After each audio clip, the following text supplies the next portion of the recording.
Hola, vamos a empezar a ver los sincros. En el vídeo anterior vimos lo fundamental, vamos a repetir algunas de las cosas que también hemos visto pues eso, en el vídeo anterior, os he explicado ahí en la pizarra. Y vamos a empezar a ver este tema muy importante acerca sobre los sincros, que es un transductor de posición angular de tipo electromagnético. Lo que me va a servir para enviar una posición angular de un punto a otro de la aeronave, bien para un instrumento o bien para algún actuador. Entonces, bueno, eso, transductor de posición angular de tipo electromagnético, eso es lo que quiere decir. Fundamentalmente consiste en lo que vemos en la imagen.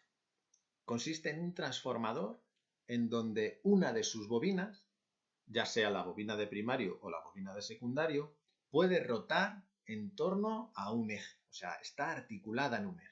Tenemos una parte fija y otra parte giratoria. Lo vemos aquí en esta figura. Tenemos esta bobina, que está enrollada en el rotor, puede girar libremente. Puede girar libremente. Y en la parte del estator, en este caso, tenemos tres bobinas conectadas en estrella. Podrían estar conectadas en triángulo. Lo normal es que estén en estrella.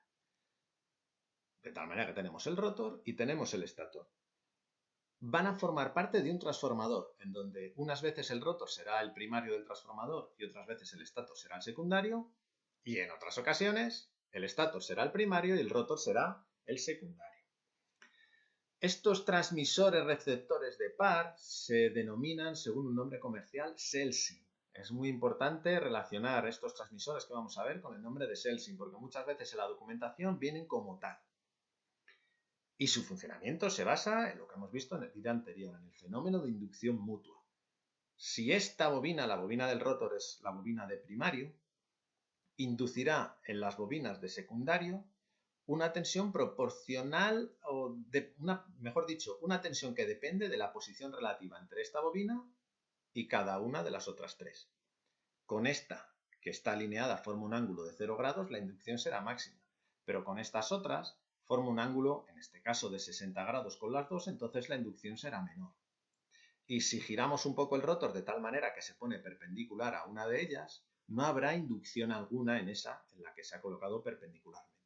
Así que se basa en esos principios que hemos estudiado en el vídeo anterior. El elemento básico de los sincros es lo que vemos en la figura y es lo que llamamos transmisor-receptor de par. Este conjunto de rotor-estator me sirve tanto para transmitir como para recibir par.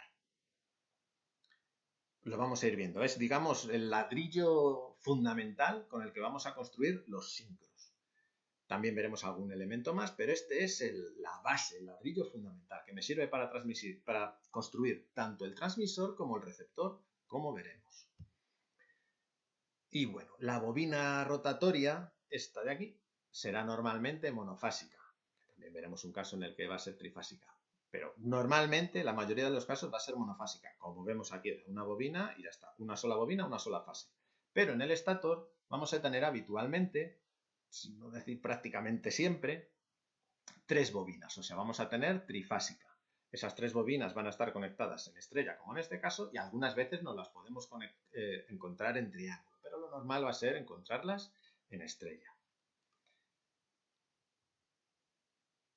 Y bueno, son una parte fundamental de muchos sistemas de las aeronaves. En mandos de vuelo nos sirven, por ejemplo, para transmitir la señal a incluso a las superficies de mando, actuadores, a los trims también, en el sistema de piloto automático.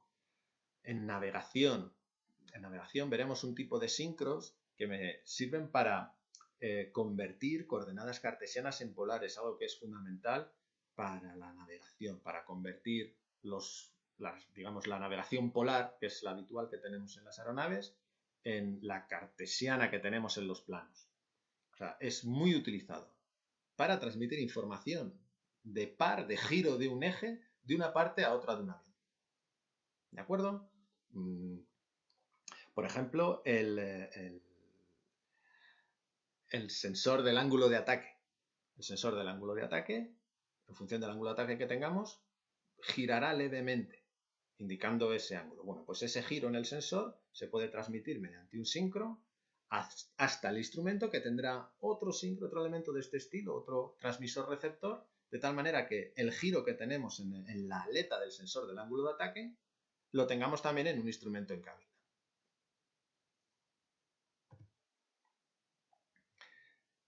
¿En qué se basa todo esto? Como hemos visto en el vídeo anterior, en el fenómeno de la inducción mutua entre dos bobinas. Esa inducción mutua depende de la posición. De tal manera que si, por ejemplo, tenemos esta bobina, esta figura está mal.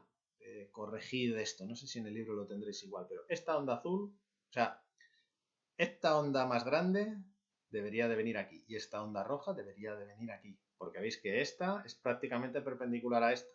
Entonces, la señal que tengo aquí en la S2 debería de ser prácticamente nula, mientras que aquí es casi, son casi paralelas, menos son casi paralelas, pero forman un ángulo que como de 30 grados o así, de tal manera que esta onda debería ser más grande, ¿eh? Eso tenerlo en cuenta, corregirlo, es una rata de la gráfica esta.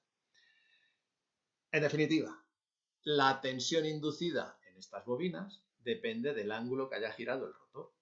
En aquellas bobinas en donde el ángulo es pequeño, tendremos una tensión alta. Es aquí y debería de ser aquí. Y en aquellas bobinas en donde el ángulo es muy grande y está casi perpendicular o perpendicular, como es esta, aquí tendría que tener una línea prácticamente. ¿Vale? Y bueno, obviamente aquí le tenemos que meter la onda. Este es nuestro primario, le metemos la onda por aquí y aquí tengo mis secundarios, nuestras salidas. ¿Vale? Aquí tenemos esas ondas. Y como vemos aquí otra vez, cuando ambas bobinas, se encuentran paralelas, la inducción mutua será máxima, mientras que cuando se encuentran perpendiculares, la inducción mutua será nula. Y entre 0 y 90 simplemente recurrimos a funciones trigonométricas. Podemos recurrir al seno o al coseno en función de dónde consideremos el ángulo. Esto es la base de los síncros. El fenómeno de inducción mutua y, como hemos visto, el transmisor receptor de par, que es nuestro ladrillo, nuestra base de los síncros que vamos a estudiar en vídeos posteriores. Así que eso es todo de momento. Un saludo.